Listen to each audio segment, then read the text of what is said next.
Добър вечер. Добър вечер.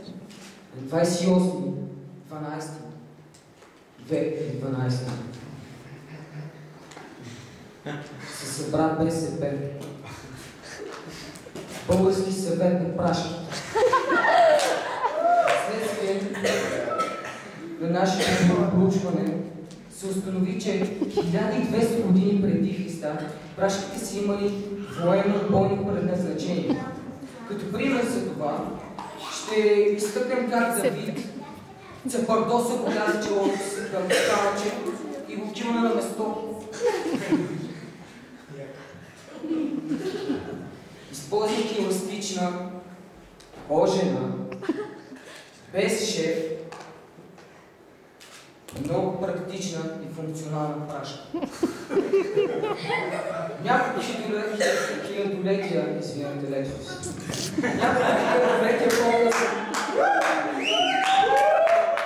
използвайки по-качествени, филми, глинени материи, нашият специалист Виктория Секрет изработи ултра модерно, удобно, незабележимо, атрактивно пело.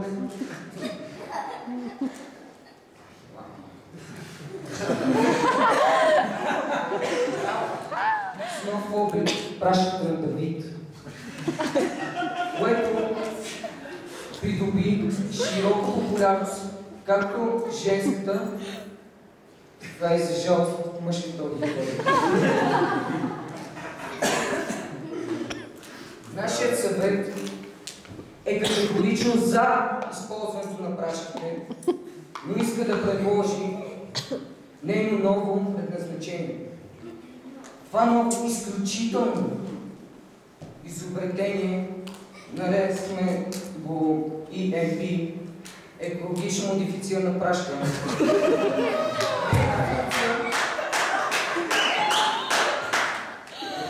Нейната функция, както се подразбира от името им, е пряко свързана с опазването на околната среда поради недостига на гориво.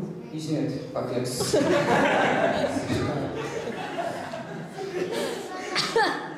Поради недостига на гориво, нуждата от извинявам се отново. Нуждата от чист въздух и бързина на изстрелване EMP ще се използва за изстрелване на ракети в космос. Уоу, нали?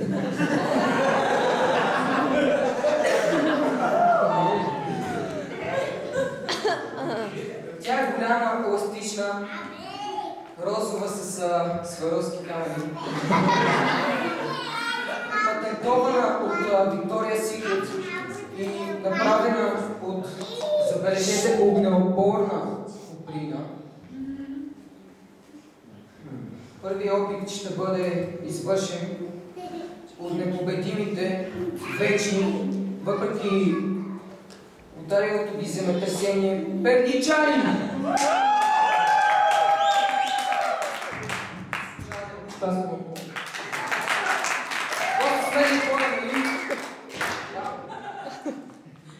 Пернишка праша. Ракетата ще има уникално и неповторимо гол двойка. Входът ще бъде точно кочен. BCP ще ви БСП Lexus. Съжалявам отново. БСП ще ви... Ще ви...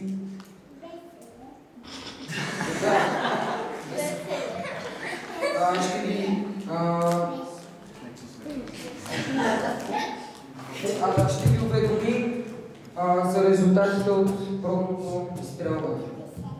И не забравяйте, че вековете минават,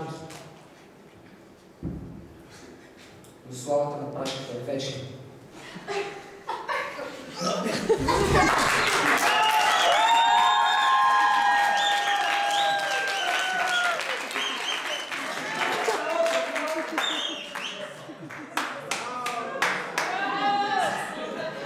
Айде, Скопие Бор номер 3!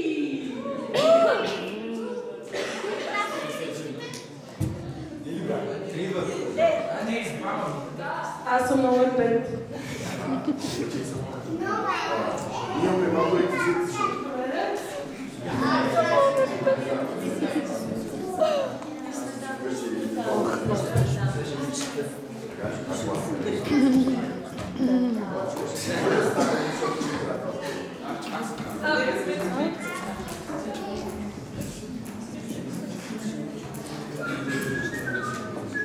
Прашка.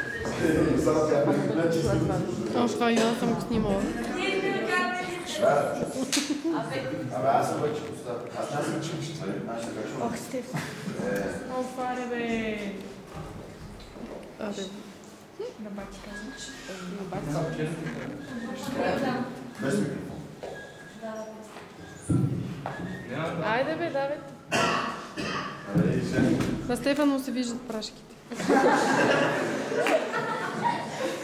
Бели са на Стъмтели, вика. Те са модифицирани. Модифицирани БСП модели. Ако беше БСП.